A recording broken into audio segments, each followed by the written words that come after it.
सो hey guys, कैसे हो आप सभी लोग। Welcome back to my channel एजी अनाय मांगा। तो गाइस, आज मैं एक्सप्लेन करने जा रहा हूँ बुक ऑफ एस्पर के एपिसोड नंबर 375 के पार्ट 2 को, जो कि आल्सो काफी ज्यादा अमेजिंग होने वाला है। इसलिए पहले ही वीडियो को लाइक शेयर कमेंट सब कुछ कर डालना। और बाकी जिन लोगों ने भी अभी तक इसके पिछले एपिसोड को नहीं देखा है, तो मैंने उस एपिसोड का लिंक इस वीडियो के नीचे डिस्क्रिप्शन में दे दी है, लोग जाकर के पहले उस वीडियो को देख लीजिए। और जिन लोगों ने ऑलरेडी देख रखा है तो उनके लिए शुरू करते हैं हमारा आज का ये वाला एपिसोड। तो अब इस एपिसोड की स्टार्टिंग में एम्परर प्राइम मिनिस्टर जूजी चेंगफेंग से कहता है कि तो फिर ठीक है, तुम मेरे साथ इतनी डिकेड से एक ग्रेट मिनिस्टर रहे हो, तो मैं तुम्हें अपनी उस फोर्स को दिखाता हूँ। ना कहकर के एम्परर सामने की ओर इशारा करते हुए ऑर्डर देकर के अपनी उस फोर्स को बुलाता है। एम्परर के इतना कहते ही वहाँ की आसपास की जमीन जोरों से हिलने लगती है और प्राइम मिनिस्टर जूजी अपने पीछे उस फोर्स को देख काफी ज्यादा हैरान होता है, क्योंकि वो फोर्स भी कोई और की नहीं बल्कि क्वानरोंग एम्पायर की ही फोर्स होती है। वो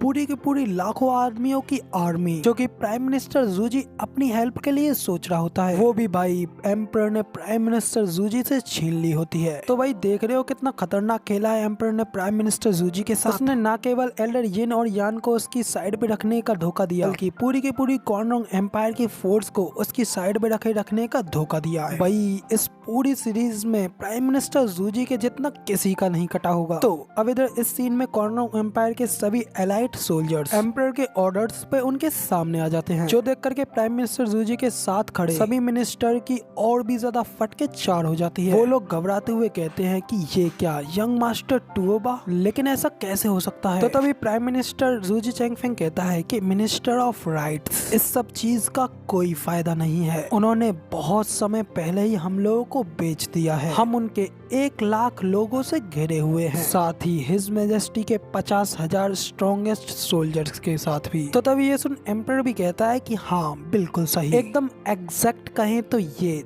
तकरीबन 3 लाख है। प्राइम मिनिस्टर जुगे, तुमने 1 लाख क्वानरोंग घुड़सवारों को चुपचाप अंदर ले लिया, तो अब इधर इस टियानियो के एम्परर होने के रूप में क्या मैं भी तुम्हारी तरह ऐसा नहीं कर सकता। तो प्राइम मिनिस्टर जुगे कहते हैं कि हाँ बिल्कुल सच है। इतना कहकर के प्राइम मिनिस्टर जूजी क्वानरोंग एम्पायर के यंग मास्टर ट्यूबा से कहते हैं कि यंग मास्टर ट्यूबा, क्या आप मुझे कुछ समझाने की मदद करेंगे कि हिज मैजेस्टी ने आपसे अपनी मदद पाने के लिए आखिर आपको ऐसा क्या दिया है। तो अब इधर प्राइम मिनिस्टर जूजी की ये बात सुन ट्यूबा कहता है कि प्राइम मिनिस्टर सर, मैं आपसे एकदम सच कहूंगा, हिज मैजेस्टी ने हमको अपनी लैंड ऑफ नॉर्थ सूली रिवर देने का प्रॉमिस किया है, और वो नॉर्थ साइड की सूली रिवर मिनरल्स और वेन्स से पूरी तरीके से भरा हुआ है, जो कि हमारे पाने के लिए एक बहुत अच्छा एरिया है। तो अब इधर यंग मास्टर ट्यूबा की ये बात सुन प्राइम मिनिस्टर जूजी भी कहते हैं कि वो एरिया तो हमारे इस पूरे टियानियो के लैंड का सिर्फ 10वां हिस्सा ही है, जबकि मैंने आपको पूरा आधा टियानियो देने का वादा किया था। क्या मेरे शब्दों का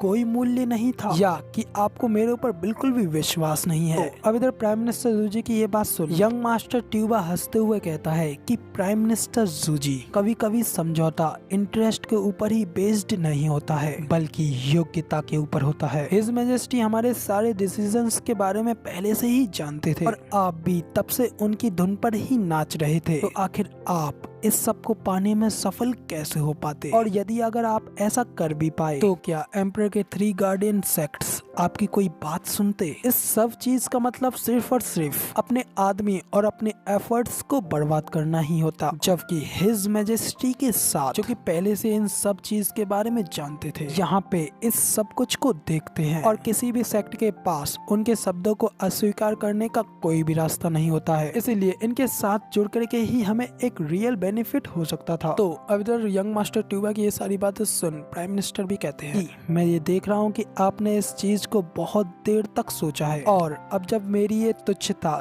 दुर्भाग्य से एक सच हो गई है। हालांकि डुगू जेंटियन कच्चे होने के बावजूद एक गलती के प्रति वफादार हैं। वो आपकी इस बात के लिए बिल्कुल भी सहमत नहीं होंगे, तब तक तो बिल्कुल भी नहीं जब तक कि वो मर ना जाए। तो अब इधर प्राइम मिनिस्टर जूजी की ये बात सुन एम्परर भी कहते हैं कि हर चीज का एक विपरीत होता है, और ऐसा प्रतीत होता है कि मार्शल डुगो को बहुत ज्यादा समय हो गया है, अब उन्हें एक उचित अंतिम आराम की आवश्यकता है। अब इधर एम्परर की ये बात सुन करके प्राइम मिनिस्टर जूजी भी काफी ज्यादा हैरान हो जाते हैं और एम्परर से कहते हैं कि योर मैजेस्टी वो काफी ज्यादा जिद्दी है, लेकिन वो इन सभी वर्षों में आपके प्रति हमेशा वफादार रहा है, तो आखिर तुम उसके साथ ऐसा कैसे कर सकते हो। तो तभी एम्परर भी कहता है कि हाँ, यहाँ पे मार्शल डुगो से अधिक वफादार कोई भी नहीं है, लेकिन अब मेरे राइट और लेफ्ट आर्म एक साथ आ गए हैं और इस रणनीति की वजह से मेरा दिल भी दर्द कर रहा है, लेकिन इस एम्पायर की सारी अथॉरिटी का 70%